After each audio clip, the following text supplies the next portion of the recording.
नमस्ते दोस्तों, स्वागत है आपका हमारे चैनल मनी डिप में।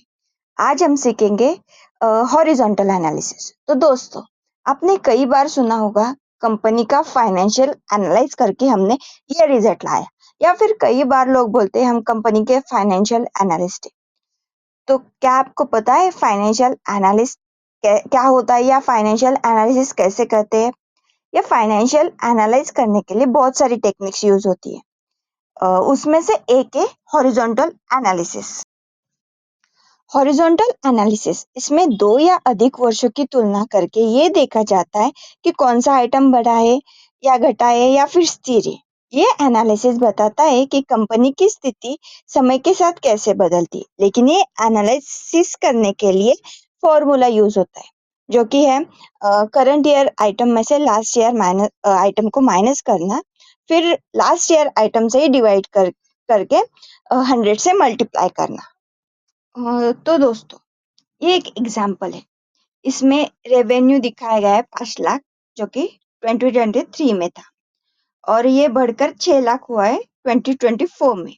इसमें पता चलता है कि 1 लाख का डिफरेंस आ रहा है। तो अगर हम लोगों ने फॉर्मूला यूज किया तो पता चलेगा कि रेवेन्यू 20% से इंक्रीज हुआ है, जो कि कंपनी के लिए अच्छा है।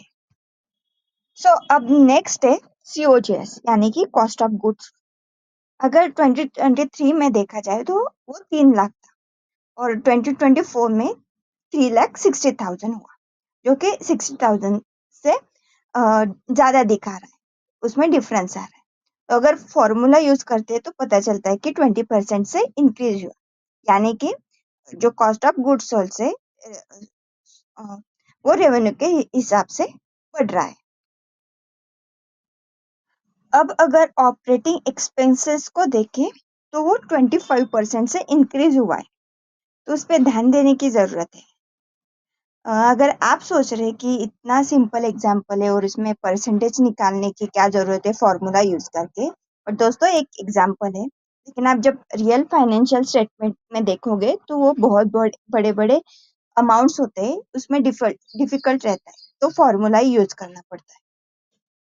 तो अगर नेट प्रॉफिट को देखें तो वो 16.67% से इंक्रीज हुआ है। ये अच्छी बात है, पर अगर रेवेन्यू के हिसाब से देखा जाए तो ये कम है, जिससे ये पता चलता है कि खर्चा ज्यादा हुआ है। उसके ऊपर ध्यान देने की जरूरत है। हॉरिजॉन्टल एनालिसिस के फायदे: ये ट्रेंड देखने में लाभकारी होता है, जो कि बता सकता है कि कंपनी बढ़ रही है या गिर रही है। सेकेंड है खर्चे बढ़ रहे या गिर रहे, इसे पता कर सकते हैं।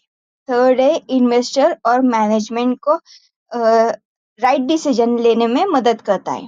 फोर्थ है फ्यूचर प्लानिंग में उपयोगी है, जैसे कि बजट प्लानिंग या टारगेट सेटिंग। तो दोस्तों, ये था हॉरिजॉन्टल एनालिसिस विद एग्जांपल आसान भाषा में। अगर